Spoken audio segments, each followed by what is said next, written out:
Now just zooming out from the legal and enforcement directorate aspects and the due process aspects to the politics of it, because ultimately it's election season and the impact or the effects of what's happening with this case will be known in a few weeks, if at all.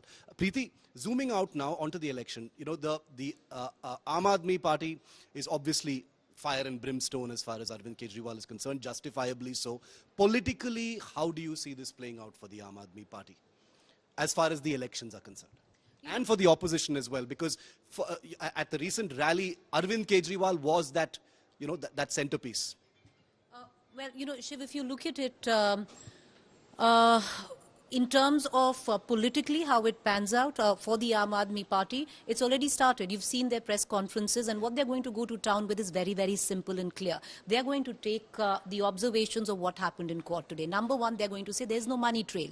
And they're going to say the trial hasn't even begun, right? There is no money trail, there is no transaction. What is even Arvind Kejriwal saying? He's saying, I signed in on no paper. There is no money trail. Even in the case of Manish Sisodia, the top court, even though denying bail, had said that the money trail, establishment of that money trail is tentative, which the ED was arguing against. So this is what the Aam Aadmi Party is going to go with. And the timing of it all is coming together for the Aam Aadmi Party, if you look at it, because they've been, that rally, they've been at least a constant positioning of Arvind Kejriwal, even though he's incarcerated, but to keep him alive in the mind and the memory of the people who are going to vote for him, with Sunita Kejriwal becoming his voice. The timing will be important, because now it's not just going to be the Aam Aadmi Party. You'll have even, strangely, the likes of the Congress, who were the complainants in this case, will come out and bring this sheer fact out. And you can expect a joint press conference soon. The point in all of this is not about the ED or the case or the summons. The point for the opposition and the Aam Aadmi Party is that this is political vendetta. This is misuse of state machinery. So for them, it's not to honor the due process of law. They are saying law is being misused by the investigating agencies through the government. So that's the reason why, and that's what they're going to go to town with. The timing of this particular messaging coming in from the Supreme Court will be very important politically, both for the Aam Aadmi Party and the opposition. Does this put final words if you guys want to jump in? Munish, the money trail aspect is going to become an emotive catchphrase. It has been for a long time now. Now that the Supreme Court has said it while granting bail to Sanjay Singh, is there pressure now on the Enforcement Directorate to show that money trail or demonstrate where that money trail is? I don't think so, because, this case was pertaining to only Sanjay Singh. And that was the observation made by the court also. ED has also not said anywhere that apart from 2 crore rupees, he had any part or any role in the entire alleged excise policy scam case. As far as other people are concerned, for example, Manish Sisodia, he was the one who was heading the ministry at that point of time. Arvind Kejriwal, they have said that Arvind Kejriwal, being the convener of the party, he was kingpin and he played an important role in the entire conspiracy, and more than 45 crore rupees went to Aam Aadmi Party for Goa elections. So it is not going to impact Enforcement Directorate at all. As far as what Preeti was mentioning just now, what I believe and what I've seen in Delhi politics, that the Aam Aadmi Party or Arvind Kejriwal has to convince his voters, but that's not what I'm seeing on the ground. I'm not seeing protest by the common people, or they are coming on the road saying that our chief minister has been arrested.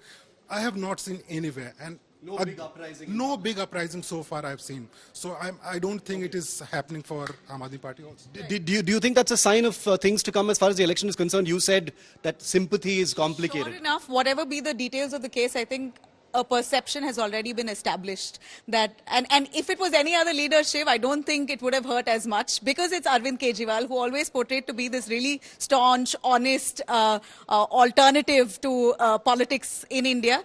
It's all the more damaging for his reputation that he's currently behind bars on corruption. Of course, the implication will happen after trial, but the fact that he's already in prison now, a perception created that they could be corrupt. And based on perception itself, governments have fallen. Like I said, Bofors scam, no conclusive report on that scam till date. Be it coal scam, 2G scam. The Congress finally got defeated by the BJP in 2014. It took a little while, but so far those cases are still hanging.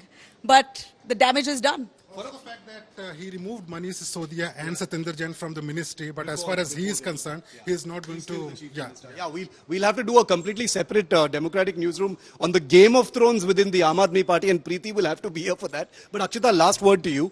The Aam Aadmi Party has prided itself as an anti-corruption, no nonsense, no family. You know, we're seeing a lot of Sunita Kejriwal front and center now, even though she's not a politician. Do you think that's damaging the party? The perception battle. You know, very much. And as far as the perception battle goes, what Munish was also referring to about the protests. On a lighter note, when I was there when Arvind Kejriwal was being arrested, very few protests. And I kept thinking that, you know, they should perhaps learn from our South politicians on how to really ensure that you make the most of this kind of a moment and send out a message. Exactly. So, you know, where was the messaging being sent across that this is our leader, he's going behind bars, political vendetta, political conspiracy, or whatever you've been saying. Keeping that aside, to your question, Shiv, about how this really dents the Aam Aadmi Party. I think they're trying, and Preeti said that, about how they're trying to create this narrative of us being targeted, sympathy, etc. I think what will hurt them largely is if a messaging is sent across that governance doesn't matter, our political brownie points matter more, which is why I come back to the point that I made earlier about how Delhi's governance could suffer. Look, whatever sympathy vote you get, at the end of the day, if people don't get the facilities, provisions that they expect from the government, that sympathy vote is going to go away. So I think that for the Aam Aadmi Party and for Arvind Kejriwal, as much as, you know, they're all like he will remain the chief minister, governance gets dented, they're not going to benefit from this, is my view. That's a wrap on Democratic Newsroom. Remember, this is an unfolding story. The story isn't anywhere remotely close to being over just yet. In the courts, in Tihar jail, in the party headquarters of the Aam Aadmi Party and the BJP. So expect to hear much more about this right here on India Today.